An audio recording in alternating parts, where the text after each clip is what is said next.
추천하실 제품 있나요? iOS와 안드로이드를 같이 할 수 있는 그런 게 또 늘어나가지고 신입이 더 설 자리가 없다고 하는데. 이런 말 해도 되나? 이런 네. 진짜요? 안녕하세요. 오늘은 저희 회사에 있는 iOS 두 분 모셔왔거든요. 준비를 생각하고 계시는 분들께 좀 도움이 되고자 이 인터뷰를 준비했습니다. 와. 간략하게 소개해 주실 수 있나요?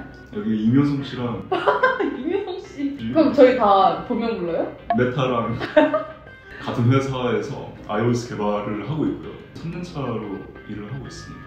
목소리 깔아요. 깔아야지. 이때 깔아야지.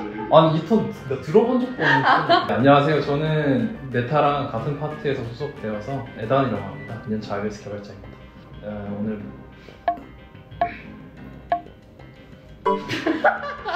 맨날 회사에서 프로덕트 얘기만 하다가 이렇게 얘기하는 게 처음이어가지고 저희들끼리도 좀 어색할 수 있거든요. 그래서 얘기를 나눠보겠습니다.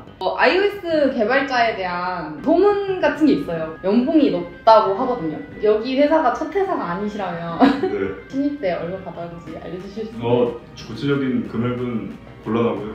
여기 나와 있는 평균보다 낮았어요. 앞자리 똑같나요? 네, 앞자리 똑같고요. 에다는 여기가 첫 회사니까 생각하도록 할게요. 말하기 좀 그렇네요. 반드시 맥 기기가 있어야 되는데 맥 비싸잖아요. 진입장벽이 높다는 거에 대해서 어떻게 생각하시나요? 옛날만큼 맥북이 비싼 건 아니기 때문에 그렇게 높진 않다고 느껴집니다. iOS 개발을 생각하시는 분들이라면 이미 아이폰 정도는 가지고 계시지 않을까? 아니에요? 선입견이라고 생각해요. 맥북하고 아이폰하고 둘 다 가지고 있어야 되는 거 아니에요? 사실 아이폰이 없어도 개발이 가능하긴 해요. 시뮬레이터를 통해서 빌드하거나 하면 돼서. 그래도 실기기로 빌드해보는 경험이 필요하기 때문에 아이폰도 필요하다. 추천하실 제품 있나요? 맥북 에어 모델로도 충분한 것 같아요. 메모리랑 저장 공간 적당히 선택해가지고. 적당히 안 돼요. 꼭 집어주세요. SSD랑 램이랑 다 몇이어야 돼요? M1으로도 충분하거든요. 실제로 쓰고 있는 모델도 M1 모델이기도 하고, 중요한 건 사실 메모리 사이즈랑 스토리지 사이즈인 것 같아요. 엑스코드로 개발을 하다 보면 캐시 파일이 쌓이기도 하고, 그리고 엑스코드 시뮬레이터 크기가 은근히 커요. 저는 지금 1TB 모델을 쓰는데 와우. 거의 다 찼어요. 그 밑은 약간 힘들어요? 힘든 것 같아요. 그럼 M1에 16기가에 1테라. 네, 왜냐면 에단이 아이폰 해주시는 걸로. 개발용으로만 쓸 거다라고 한다면은 최신 OS가 지원되는 기종이면 어느 기종이면 괜찮지 않을까? 라고 생각을 해요. 만약에 자기가 실제로 평상시에도 쓸 거다, 자금력에 따라서 다 경력직만 붙고 그런 게 더 심하다라고 하는데 어떻게 생각하세요? iOS 개발자 수 자체가 그렇게 많지는 않다 보니까 iOS 같은 경우는 학부생 때 가르쳐주는 학교가 거의 없는 걸로 알고 있어요. 입문을 하려면 본인이 따로 이렇게 해야 되는, 그래서 적을 수밖에 없지 않을까? 그 생각이 들어요. 애플 많이 써주세요. 플러터나 리액트 네이티브나 iOS와 안드로이드를 같이 할 수 있는 그런 게 또 늘어나가지고 신입이 더 설 자리가 없다고 하는데 그건 어떻게 생각하세요? 일정 부분 동의하긴 해요. 크로스 플랫폼이 초기 스타트업들한테 인기가 있는 플랫폼이거든요. 설 자리가 많이 부족해지고 있긴 하죠. 그렇게 크로스 플랫폼을 썼던 회사들도 국제 라운드가 많이 넘어가고 하면은 네이티브로 많이 바꾸는 걸로 알고 있어요. 왜 네이티브로 바꿔요? 크로스 플랫폼에서 대체가 안 되는 네이티브만이 지원하는 기능들이 몇 가지 있어요. 깐다. 편집이죠 이거? 몰라요? 코어 ML이라던가 ARKit라던가 네이티브 플랫폼이 주는 좋은 경험들이 있는데 그런 점들 때문에 바꾸는 거지 않을까. 플랫폼은 공부해야 될까요? 둘 다 잘하면 좋겠죠. 근데 사람 몸이 두 개가 아니잖아요. 맞아. 저는 한 가지에만 집중해도 충분하지 않을까라고 생각이 들어요. 본인이 플러터 개발자가 될 거야 라고 하면은 플러터를 준비하시면 되고 네이티브 언어 공부만 하시면 되지 않을까 생각합니다. 그러면 저희가 두 분을 좀 알아보는 시간을 가져보도록 할게요. 부자신가요? 제가 iOS 개발하고 있는 거 보면 절대 부자일 필요 없습니다. 알고 보니 부자 아니에요? 알고 봐도 부자가 아니에요. 그래요? 구독하고 계신가요? 연애 10만원? 이라고 하는데 돈 없어가지고. 회사에서 사실 구독해주고 있어서 저는 하고 있어요. 친구비를 꼬박꼬박 내고 있습니다. 네. 친구비 너무 적절하다. 저희끼리는 친구비라고 표현을 iOS 개발자가 되신 계기가 궁금하거든요. 저는 단순해요. 그때 맥북을 가지고 있었고 진로를 결정해야 됐던 시기였는데 그때 마침 봤던 영화가 저한테 큰 영향을 미쳐가지고 잡스라는 영화인데 이 회사가 자기네들 제품을 어떻게 생각하는지 좀 알 수 있게 돼가지고 고민 크게 안 하고 바로 주게 된 것 같아요. 다른 약간 걸림돌 같은 건 걱정 안 되셨어요? 신입 많이 안 뽑는다든지. 오늘 걱정 안 했어요. 내가 잘하면 되지 않을까? 오. 맞아요. 라는 생각을 해가지고 그 자세가 저는 되게 중요해요. 내다는 왜 iOS 개발자 하시기로 하셨어요?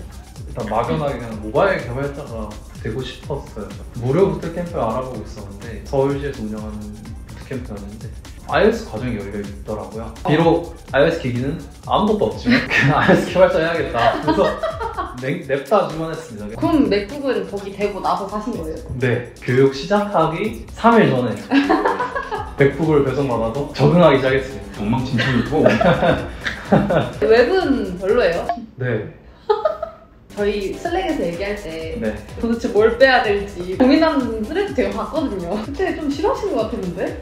뺄 거 없는데 어떡하지 이러면서. 그런 게 있어요. 내가 만든 탭이 있는데 그게 막 빠지려고 하면은 좀 마음이 아파요. 뭔지 알죠? 네. 힘든 점은 없었나요?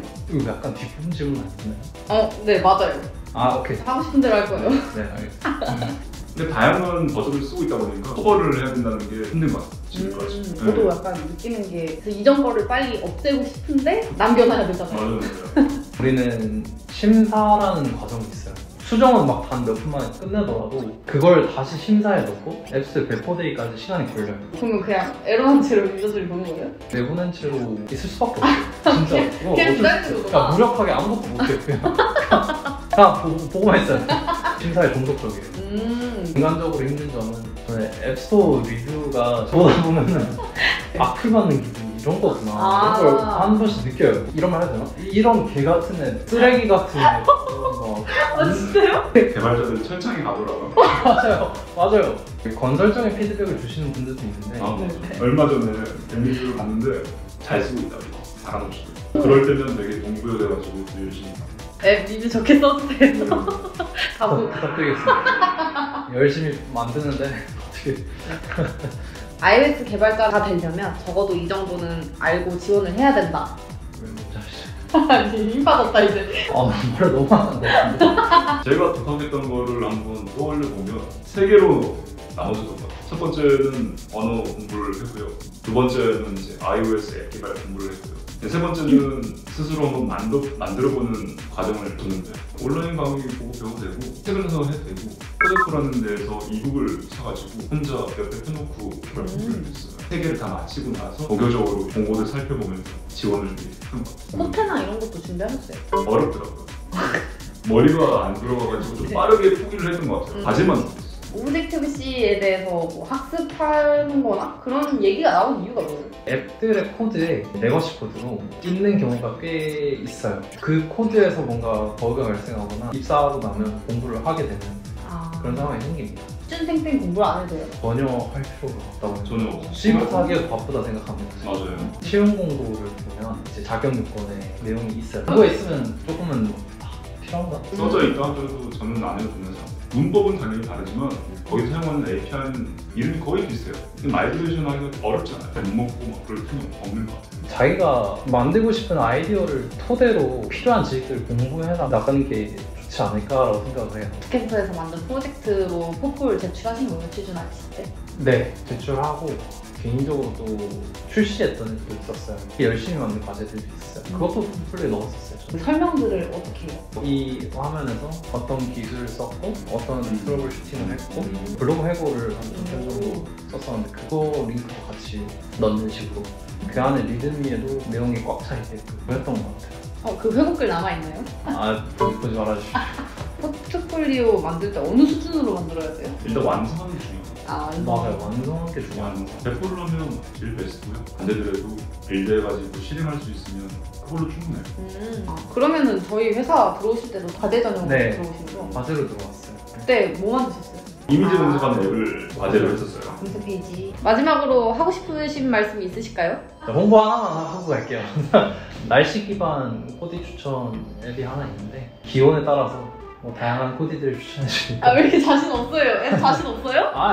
날씨나 기온에 따라서 코디들을 추천해주니까 다운받아서 이용해주시기 바랍니다. 앱 이름은 핏프티입니다. 핏프티. 피프티 그거 아니에요? 핏프티 아니에요. 무슨 핏 할 때 핏프티입니다.